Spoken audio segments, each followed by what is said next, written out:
चातुर्वण्यम मया सृष्टम गुण कर्म विभागशः। गीता के इस श्लोक में श्री कृष्ण कहते हैं कि मेरे द्वारा गुण और कर्मों के आधार पर चार वर्णों की रचना की गई। ये श्लोक वर्ण व्यवस्था, जिसे आजकल जाति व्यवस्था में बदल दिया गया है, उसे कर्म और गुण के आधार पर तय करता है, न कि जन्म के आधार पर। इसका मतलब ये हुआ साहब कि ब्राह्मण, क्षत्रिय, वैश्य और शूद्र को उनके स्वभाव, बिहेवियर और उनके द्वारा किए जा रहे कर्मों के आधार पर तय किया जाता है, न कि किसी खास घर में जन्म के आधार पर।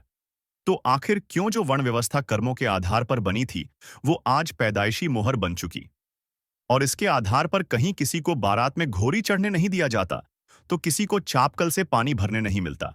क्या महेश एक खास वर्ग में पैदा हो जाने से कोई श्रेष्ठ हो जाता है, चाहे उसके कर्म जैसे भी हो? और क्या वन व्यवस्था आज राजनीतिक रूप ले चुकी है, जिसके तहत हम लगातार जातियों में बढ़ते चले गए? तो आज के इस वीडियो में हम इसके पूरे इतिहास को लेकर बात करने वाले हैं। आपसे रिक्वेस्ट है कि इस वीडियो को आप पूरा जरूर देखें, ताकि सनातन धर्म के मूल तत्व को हम सभी लोगों तक पहुंचा सकें। दोस्तों, भारतीय समाज में जाति और वन का सवाल सैकड़ों सालों से बहुत पेचीदा और जटिल रहा है। आज हम इस पर विचार करेंगे, लेकिन एक नई, अलग और रोचक नजरिए से। क्या आप जानते हैं कि समाज में ऊंच नीच की शुरुआत कहां से हुई थी, और क्या वास्तव में ये एक पुराना और थाई सिस्टम था, या इसे किसी ने बदल दिया? चलिए जानते हैं कि कैसे एक बार शुरू हुआ एक अच्छा सिस्टम समय के साथ साथ इतना जटिल और विभाजनकारी हो गया। देखिए, हमारी संस्कृतियों में वन व्यवस्था की शुरुआत भी ऋग्वेद से मानी जाती है, जहां मानव शरीर को एक आदर्श समाज की रूप में प्रस्तुत किया गया था।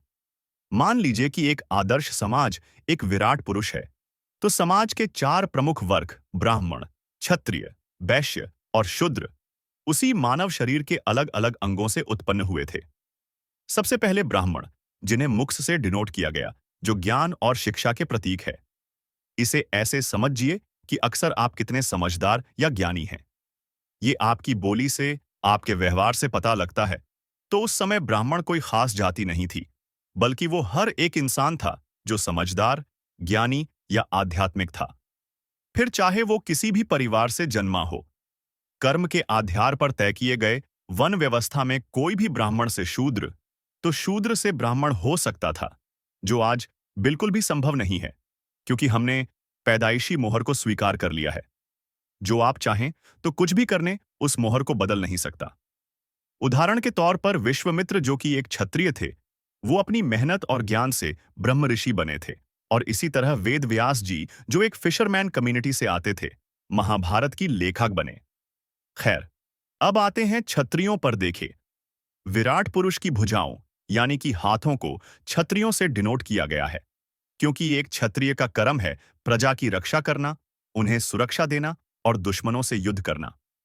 किसी से भी युद्ध करने के लिए हाथों का होना बहुत जरूरी है। यह भी उनके कर्मों को दिखाता है।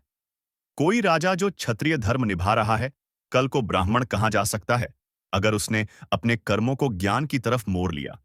जैसे राजघराने में जन्ने राजकुमार सिद्धार्थ, जो बाद में महात्मा बुद्ध बन गए, या फिर सम्राट अशोक, जिन्होंने हिंसा को छोड़ बुद्ध धर्म को अपनाकर ज्ञान की तरफ मोड़ ले लिया। ऐसी ही तीसरा वर्ण है वैश्य, जिन्हें जांघों से डिनोट किया गया, जो मेहनत का प्रतीक है। वे प्यारियों के काम में आप जानते हैं कि बहुत भागदौड़ होती है, और ये वर्ग किसी भी समाज को चलायमान रखने के लिए बहुत जरूरी है।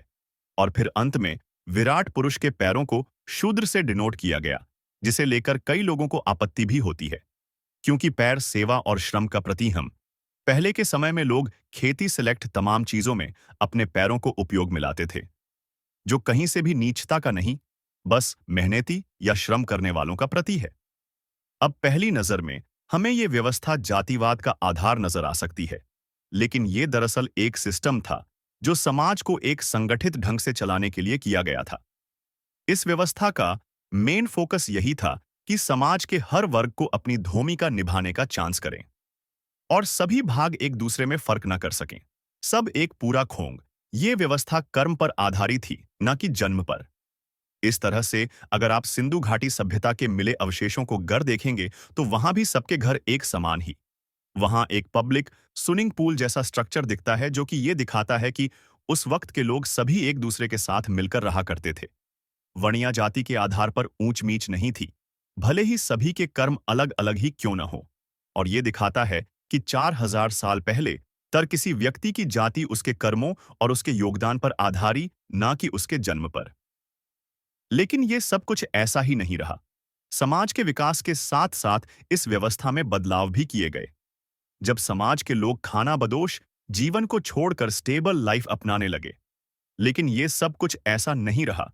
समाज के विकास के साथ साथ इस व्यवस्था में बदलाव भी किया गया और इस दौरान कुछ नियम भी बनाए गए। कुछ ऐसे ग्रंथ लिखे गए जिसमें समाज के नियमों को बहुत स्पष्ट तरीके से बताया गया था।